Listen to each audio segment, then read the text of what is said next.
Yo había propuesto con ustedes un tema interesante que es la terminación anticipada aplicada a la persona jurídica. Sin embargo, al ser un tema tan específico y tan concreto, quisiera comenzar primero, voy a hablar primero sobre la responsabilidad penal de las personas jurídicas. Si alcanza el tiempo, hablamos sobre la terminación anticipada, ¿correcto? Porque como es un tema ya procesal, aplicativo, que está un poquito mucho más avanzado en el sentido del proceso penal, antes de entrar a hablar a esa particularidad, me interesa que ustedes conozcan primero cómo se procesa penalmente a una persona jurídica, a una empresa, ¿no? Porque si no, para entender eso, y una vez que tengamos eso como base, vamos a poder hablar de cuestiones procesales aplicadas a las personas jurídicas, ¿correcto? Eh, Me he tratado de especializar mucho a lo largo de mi carrera en derecho penal económico, derecho penal de la empresa, porque me interesa, me parece súper interesante, considero que es lo que se viene ahora en el futuro en el derecho penal y para aquellos que están interesados en el derecho penal, en el derecho penal económico, en compliance, ¿no? Los invito a que sigan investigando y a que sigan profundizando en estos temas tan interesantes, ¿correcto? Miren, en el Perú a partir del año 2016, en el año 2016 entra en vigencia una famosa ley que quizás ustedes la hayan escuchado, la ley 3424, ley que regula la responsabilidad autónoma de las personas jurídicas, ¿correcto? O responsabilidad administrativa de las personas jurídicas, ¿correcto? Sin embargo, a las empresas en el Perú ya se les sancionaba penalmente anteriormente. Tenemos, si ustedes si tienen código penal a la mano, pueden revisar artículo 105A del Código Penal, las llamadas consecuencias accesorias. ¿Correcto? Entonces, teníamos a partir de la vigencia del Código Penal en el año 1991 las consecuencias accesorias. Hasta el año 2016 que se promulgó la responsabilidad administrativa autónoma de la persona jurídica. Es decir, ambas actualmente conviven, porque nunca se derogó, ni una deroga a la otra, ni otra suplanta a la otra. No, están completamente vigentes, ambas conviven, como yo lo suelo llamar, convivencia legislativa de la responsabilidad penal de las personas jurídicas. Tenemos una responsabilidad, en este caso, dependiente, indirecta, como es las consecuencias accesorias, y quiero que me sigan, por favor, porque a veces puede ser un poco confuso.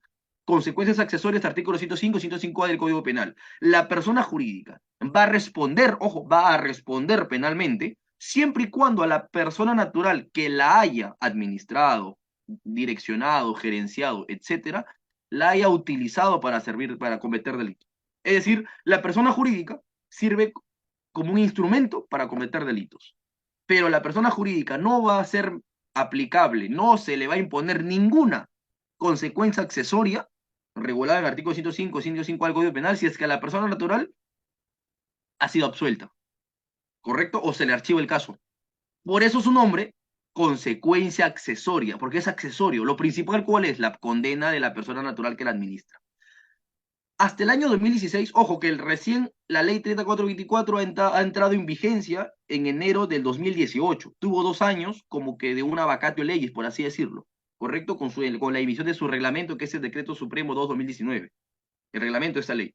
Entonces, hasta el año 2016 que se promulgó esta norma, la ley 3424, pero que entró en vigencia en el de enero de 2018, solamente existieron 4 casos donde se aplicó las consecuencias accesorias, estimados. Es decir, desde el año 1991, ¿correcto? Hasta el año 2016 o 2018, pongámosles que entró en vigencia la ley 3424, solamente existieron y existen hasta ahorita, el 18 de julio del 2023, 4 casos donde se han aplicado las consecuencias accesorias. El primer caso, el ejemplo más clásico y el caso más conocido, el caso Utopía, de la discoteca que lamentablemente fallecieron muchos jóvenes en el Jockey Plaza aquí en Lima. Dos, el caso Canal 4, ¿no? Crucillat, que también se aplicó consecuencias accesorias. Tercer ejemplo, tercer caso aplicable, el caso del Business Track. Y por último, en la minera caudalosa. Solamente se aplicó 4 veces. Y ustedes me dirán y se ponen a pensar quizá, desde el año 1991 hasta la actualidad, más de 30 años, 33 años, para hacer redondearlo, solamente se han aplicado 4 veces las consecuencias accesorias, algo está pasando. Porque ¿qué sucede?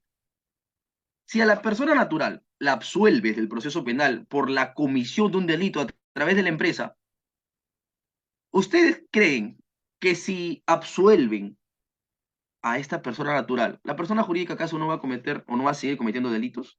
porque se discute mucho a partir del acuerdo plenario 7 de 2009, que es el acuerdo plenario que habla sobre las consecuencias accesorias. Este acuerdo plenario identifica un análisis, que es el análisis del peligro objetivo de la persona jurídica. Es decir, que la persona jurídica está estructurada, nace mayormente para cometer delito, ¿correcto? Entonces, miren ustedes, si a la persona natural la sancionan penalmente y a la persona jurídica le imponen sanciones de consecuencias accesorias, si ustedes revisan el artículo 105A del Código Penal, van a ver cuáles son las consecuencias accesorias que se le impone. Multa, inhabilitación, cierre de local y hasta su pena de muerte, que es una disolución de la empresa. ¿Ok? Pero mayormente se aplicaban las penas de multa, para una, o mejor dicho, las consecuencias accesorias de multa para la persona jurídica. ¿Ustedes creen que una consecuencia accesoria de multa va a afectar en algo una empresa? No, sí o no. Se traslada los costos a sus comensales, proveedores, etcétera. Entonces, se dieron cuenta que esa fórmula de imputación indirecta, ¿por qué se llama responsabilidad indirecta? Porque va a depender de la sanción penal de la persona natural, ¿correcto? Se dieron cuenta que la persona jurídica podía seguir existiendo para cometer delitos, podía seguir siendo, su estructura puede servir para cometer delitos. Y ustedes saben que por la estructura compleja de una persona jurídica, la persecución penal es mucho más complicada. Entonces, a pesar de esos escollos, número dos, solamente se aplicó 4 veces, porque había un problema de determinación judicial para poder aplicar correctamente una consecuencia accional a la persona jurídica. 4 veces nada más se aplicó. Entonces, la sociedad comenzó a evolucionar, estimados. La sociedad comenzó a evolucionar, comenzamos a avanzar, la tecnología avanzó y la incidencia de la persona jurídica en la sociedad fue mucho más importante. Pues la persona jurídica actualmente, ¿quién no realiza una operación como persona jurídica? ¿Quién no tiene una persona jurídica que realiza servicios, ya sea por bienes, servicios también, sus actividades? Pues al ver que la persona jurídica tenía tanta incidencia en la sociedad, consideraron que la persona jurídica también puede cometer delitos. Porque recordemos que con el modelo de las consecuencias accesorias, que estoy hablando primero en este primer mundo, las consecuencias accesorias, la persona jurídica no responde solita. La persona jurídica va a depender de la sanción de la persona natural, como lo he repetido varias veces para que quede claro. Entonces, los legisladores comenzaron a adoptar modelos legislativos a nivel internacional, donde ya se sancionaba a la persona jurídica de manera directa, ya no de manera indirecta, sino de manera directa. La persona jurídica va a responder penalmente solita, sin depender de la sanción penal a la persona natural que la administra. Es así entonces que nace la Ley 3424, que se promulgó por primera vez en el año 2016. Entró en vigencia en enero del 2018 y el 15 de mayo del presente año ha sido modificada también. Entonces, ¿qué es lo que pasa? La ley 3424, como dije al inicio de esta ponencia, no extinguió, no subrogó a las consecuencias accesorias. Es decir, ambas conviven actualmente en nuestra sociedad. Y ustedes dirán, pero ¿cómo se diferencian? Si hoy comete un delito una empresa, ¿con qué ley la sanciono? ¿Con qué fórmula de imputación la puedo sancionar a la persona jurídica? Ah, entonces ahí tenemos que analizar un tema.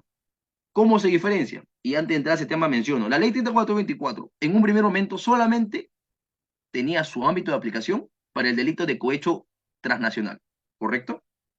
Ahora, con la modificación en el año 2016, con su modificatoria posterior y cuando entró en vigencia en el año 2018, perdón, ya tenía un catálogo de delitos mucho más amplio. Ya no solamente era para el cohecho activo transnacional, sino también aplicaba para el delito de colusión, ojo, tráfico de influencias, todas las modalidades de lavado de activos y financiamiento del terrorismo. 5 delitos nada más. La ley 3424 solamente se aplicaba para la comisión de 5 delitos, ¿correcto? Ustedes seguramente que estarán pensando, algunos, entonces los casos famosos, estos que conocemos de Lavajato, Odebrecht, ¿no? El Club de la Construcción, todos los casos mediáticos que hemos visto de empresas brasileñas que han venido al Perú a realizar actos de corrupción en beneficio de buenas pro, en beneficio de otorgamiento de obras públicas, ustedes dirán, entonces estas empresas van a responder con esta norma. Porque esta norma, ¿cuál es la característica, señores? Que la ley 3424 o la llamada responsabilidad autónoma administrativa de la persona jurídica persigue a la persona jurídica de manera independiente. No importa si a la persona natural absuelven o le sobreseen o la archivan, la persona jurídica va a responder solita. ¿Y por qué? Por un defecto de organización. En las consecuencias accesorias, la forma de imputación anterior, porque aún sigue vigente, la persona jurídica responde por ser un peligro objetivo en la sociedad, es decir, que su estructura sirve para que esa empresa sea utilizada para cometer delitos, ¿ok? Y en la ley 3424, el defecto de organización tiene que ver con el famoso modelo de prevención de delitos o también llamado compliance, que está regulado en el reglamento de la ley 3424. ¿Por qué? Este famoso manual de prevención de delitos lo que va a hacer es como un reglamento interno de la empresa. Es como que delimita el accionar de la empresa para que se evite la comisión de delitos. ¿Pero qué delitos, Arturo? ¿Todos? No. Solamente lo que la ley 3424 estipula. Por ejemplo, los cinco que les he mencionado, y a partir del 13 de mayo de este año que se ha modificado, ya no solamente son estos cinco, sino también se ha agregado delito de contabilidad paralela, delito de contra los monumentos arqueológicos, todos los delitos aduaneros, todos los delitos tributarios, se han agregado a este catálogo de delitos. ¿Correcto? Entonces, la ley 3424, actualmente con su última modificatoria, solamente va a aplicar para los delitos que les acabo de mencionar. Esta modificación del 13 de mayo entra en vigencia aún dentro de 6 meses, es una vacatio de leyes. Pero, de todas maneras, es bueno mencionarles que solamente va a abarcar estos delitos. Las consecuencias accesorias, ¿para qué se aplica? Para las personas jurídicas que se vean involucradas en los otros delitos menos los mencionados. Entonces, Arturo, Odebrecht, Lavajato, las empresas brasileñas, Club de la Construcción, Graña y Montero, a esas empresas las van a investigar solitas, porque si le investigan solitas, van a poder pagar una sanción de manera correcta por sus actos corruptivos. Ah, señores, los que nos enseñaban en primer ciclo en Introducción al Derecho. El primer principio, aplicación temporal de las normas. ¿Cuándo se cometieron los delitos, estos famosos delitos, actos de corrupción, de lavado de activos, de los brasileños, de Graña y Montero, etcétera, estos pactos colusorios para obtener buenas pro? Se han realizado antes de la vigencia de la norma de la ley 3424, correcto. Entonces, amigos, las empresas que nosotros estamos viendo en la televisión que están siendo sancionadas por actos de corrupción o por lavado de activos van a ser sancionadas o procesadas bajo la fórmula de imputación de las consecuencias accesorias. Por eso es que Graña y Montero ya no se llama Graña y Montero, cambió de denominación, cambió de nombre, porque sabe que si le ponen una sanción va a ser una sanción económica y va a seguir operando. ¿Se acuerdan ustedes de la famosa Oficina de Operaciones Estructuradas que se salió en televisión? Que esa área de la empresa, si no me equivoco es Odebrecht, funcionaba, esa área era para destinar los fondos a actos de corrupción, correcto. Y eso se entiende como qué, como un peligro objetivo en la sociedad, consecuencias accesorias. Si el delito hubiera sido cometido cuando estaba vigente la ley 3424 para esta clase de delitos, la empresa Leña y Motero se extinguiría, porque ni siquiera tiene un modelo de prevención de delitos y porque esa empresa está estructurada para seguir delinquiendo. Entonces, compañeros, ustedes se dan cuenta de la importancia de entender cómo se sancionan a las empresas actualmente. Las empresas actualmente tienen una incidencia muy relevante en la sociedad, muy relevante en la sociedad, pero mucha gente confunde cómo sancionar a la persona jurídica con la nueva regulación que hay, porque como digo, hay una convivencia legislativa. Voy a hacer un recordar y súper rápido antes de pasar al siguiente punto. Consecuencias accesorias. Artículo 105, artículo 105A del Código Penal. Ley 3424 con sus modificatorios y su reglamento, decreto supremo 2/2017. Ambas conviven actualmente. Ambas están vigentes. ¿Cuál es el ámbito de aplicación? Ley 3424 y sus modificatorias solamente se aplican por los delitos que la ley señala. Solamente la persona jurídica va a responder por la ley que porque esta norma señala. En cambio, los otros delitos que esta ley no abarca van a seguir procesándose por las consecuencias accesorias. ¿Correcto? Otra característica, en las consecuencias accesorias, la persona jurídica va a ser plausible de imponérsele sanciones siempre y cuando la persona natural sea condenada, porque si es absuelta o como hemos visto, varios han acogido a beneficios de colaboración eficaz, es probable que no tenga sanción. Por lo tanto, esas empresas van a quedar impunes, limpiecitas. En cambio, en la ley 3424 y sus modificatorias con su reglamento y con los delitos que se aplica, en este caso la persona jurídica ya no le importaría, o ya no importaría, mejor dicho, la incidencia de la persona natural. No importaría si esta persona natural se acoja a colaboración eficaz, no importaría si es un testigo protegido, no importaría nada, porque la persona jurídica responde solita. Y aquí sí podemos atacar y erradicarla si es que es un peligro en la sociedad para cometer delitos, ya sea de corrupción, de lavado de activos, de financiamiento, aduaneros, tributarios, contabilidad paralela o monumentos arqueológicos, o financiamiento de terrorismo. ¿Correcto? Esas son las tres características principales. Segundo punto, el proceso penal de la persona jurídica, señores. Si ustedes revisan el artículo 90 de su Código Procesal Penal, les dice lo siguiente. Es más, lo voy a leer de manera literal para que ustedes me entiendan y sepan a dónde quiero llegar. Artículo 90 del Código Procesal Penal, estimados amigos. Y si tienen ahí código, me pueden seguir. Incorporación al proceso, artículo 90. Las personas jurídicas, siempre que se vean pasibles de imponérseles las medidas previstas en el artículo 104 y 105 del Código Penal, deberán ser emplazadas e incorporadas al proceso a instancia del fiscal. Es decir, si una persona jurídica se ve involucrada, si una empresa se ve involucrada en un proceso penal o en un acto delictivo, ¿correcto? Lo que corresponde es que para que los puedas procesar y para que pretendas imponerle alguna sanción, tienes que incorporarla. El fiscal tiene que hacer un requerimiento de incorporación de persona jurídica y hacer una audiencia de incorporación, y es ahí donde la persona jurídica se convierte en una parte procesal, en este caso un sujeto pasivo de proceso, se convierte como un investigado más, ¿correcto? Pero ¿qué pasa? Ustedes han escuchado lo que yo acabo de leer. Artículo 90 del Código Procesal Penal solamente dice que se puede incorporar a la persona jurídica cuando se ve involucrada en relación a los delitos 104 y 105 del Código Penal. En alguna parte ustedes han leído que dice, bajo la ley 3424 y sus modificatorios. Principio de legalidad procesal, señores. Principio de legalidad procesal. Los magistrados, los jueces y los funcionarios públicos no pueden hacer más allá de lo que la norma les señala. Entonces yo digo, se ha promulgado la ley 3424, se ha modificado, se pretende mejorar la sanción a las empresas sabiendo que a partir de las empresas se cometen delitos mucho más complejos. Es más, hasta de criminalidad organizada. ¿Y cómo aplicas esa ley? Perfecto, yo tengo mi casa, construí mi casa. Para yo hacer uso de mis instalaciones en mi casa, tengo que tener la llave para ingresar. ¿Y con qué llave ingreso si no tengo la llave? Me olvidé la llave adentro.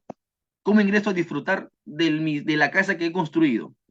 Para yo ingresar a la casa necesito la llave. Para que la persona jurídica, bajo la fórmula de imputación de las consecuencias accesorias, pretenda ser sancionada de manera autónoma, tiene que ingresar al proceso penal primero, como dice el artículo 90. Pero el artículo 90 no habilita incorporar a la persona jurídica bajo la regulación de las consecuencias accesorias, estimados. Hay un problema ahí de ley eferenda, de modificación futura, pero es un comentario que les hago para que ustedes puedan ver, para que ustedes puedan apreciar cómo las personas jurídicas actualmente es un tema complejo este, ¿eh? Ahora, otro tema. Dentro del proceso penal, dentro de esta figura de la incorporación de la persona jurídica al proceso penal, tenemos un problemita. Dentro del proceso penal, ustedes han escuchado de la famosa imputación necesaria, ¿correcto? Que es una garantía del imputado para poder defenderse sobre los hechos que se le imputan. Es decir, si dices que yo he matado a alguien, tienes que decirme cómo lo he matado, cuándo lo he matado, con qué lo he matado y de qué circunstancia. Modo, circunstancia y todo de manera delimitada. Eso es lo que se le conoce como imputación concreta, imputación necesaria. En la práctica, compañeros, en la práctica, amigos, lo digo amigos porque considero que soy igual que ustedes, eh, a la persona jurídica se le incorpora o se le pretende incorporar con los mismos argumentos de la imputación hacia la persona natural. Es que eso no puede ser posible, pues. Si pretendes incorporar a una persona jurídica al proceso penal, en primer lugar tienes que delimitar su actuación, tienes que delimitar su imputación necesaria. Yo tengo casos actualmente, y no me dejarán mentir, en una oportunidad nos conoceremos, solamente les podré compartir esta información. Cuando la persona jurídica se le pretende incorporar al proceso penal, estimados, y ustedes leen la fundamentación, hechos fácticos, imputación necesaria, participación de la empresa, cogen lo mismo de la persona natural, lo mismo. Ahí es una afectación a la garantía de la imputación necesaria. ¿Y por qué les digo eso, estimados? Ley 3424, que se supone también para las consecuencias accesorias, ya está establecido por el Código Procesal Penal. La persona jurídica incorporada, señores y señoras, adquiere todos los derechos y todas las garantías de un procesado de persona natural. Es decir, todos los derechos y las garantías que tiene una persona natural en el proceso penal, automáticamente cuando la persona jurídica es incorporada o se convierte en un proceso pasivo del proceso penal, en un sujeto pasivo del proceso penal, adquiere los mismos derechos y las mismas garantías.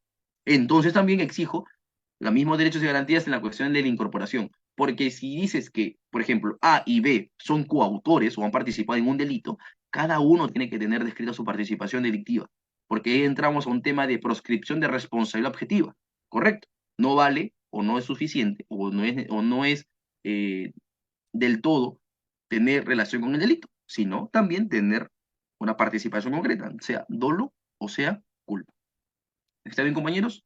Entonces, mire, he tratado de ser lo más concreto posible en esta base teórica de la responsabilidad penal de la persona jurídica y su aspecto procesal.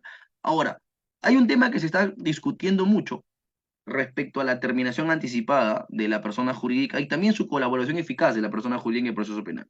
Como yo les acabo de señalar hace unos segundos, la persona jurídica una vez incorporada al proceso penal adquiere los mismos derechos y las mismas garantías que la persona natural que es procesada, que es investigada, ¿correcto?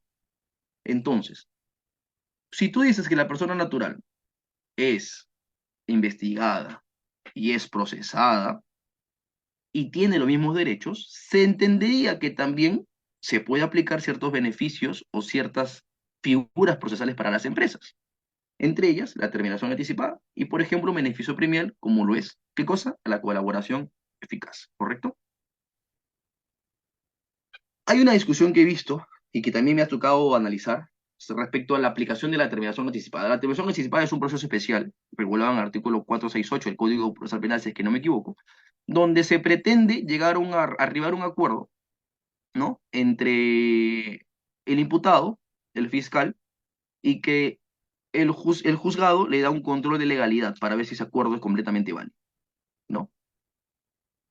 Entonces, estimados amigos, el proceso penal para las personas jurídicas, dice la norma, una vez que se incorpora al proceso penal, quien asume su representación es un apoderado de la empresa.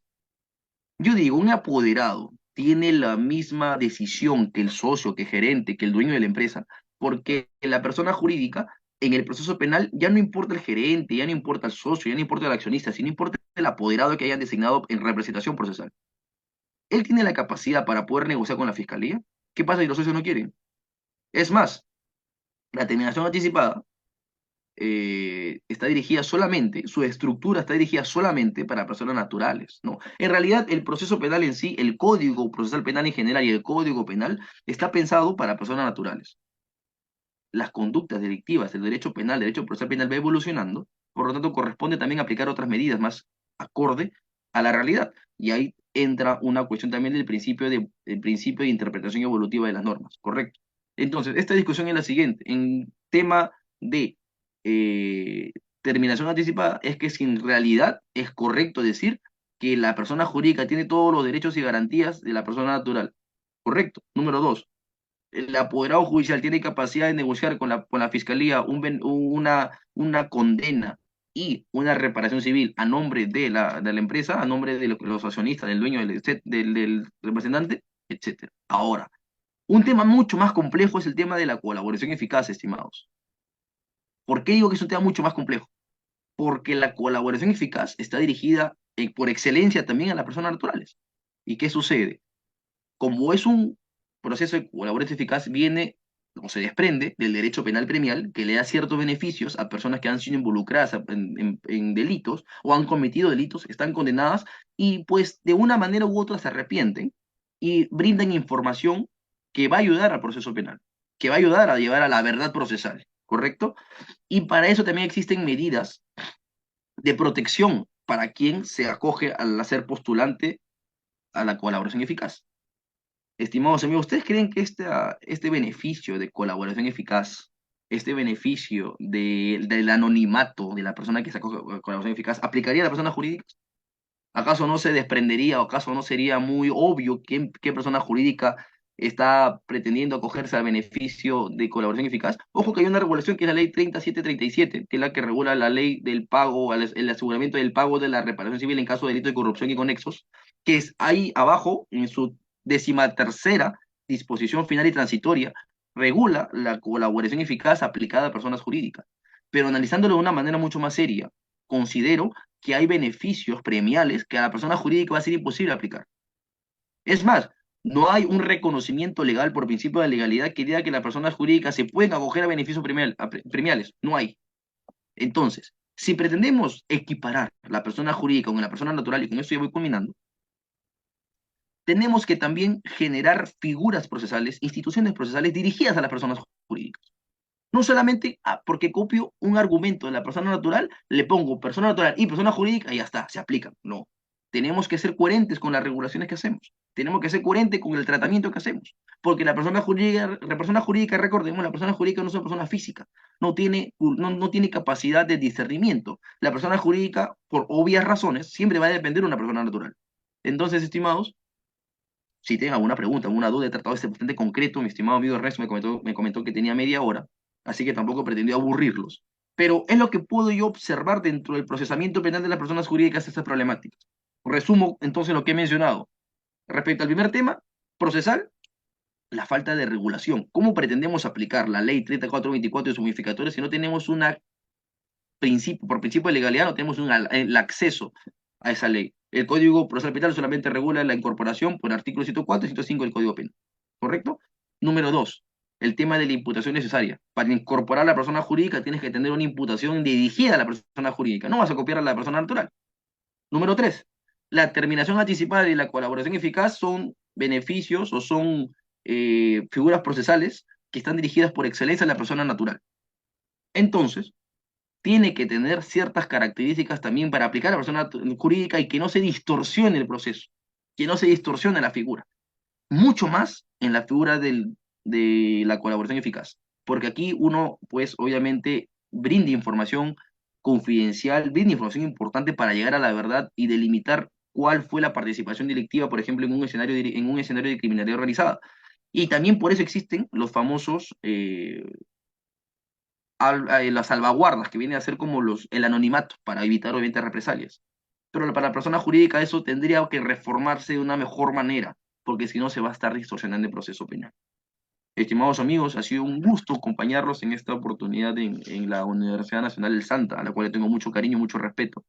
Espero regresar, quizás presencial, no sé, y espero que les haya parecido interesante la ponencia. He tratado de más de traer soluciones un poco, generar problemática y conflicto, y es lo que puedo mostrarles ahora por el momento y espero volverlos a ver en una siguiente oportunidad.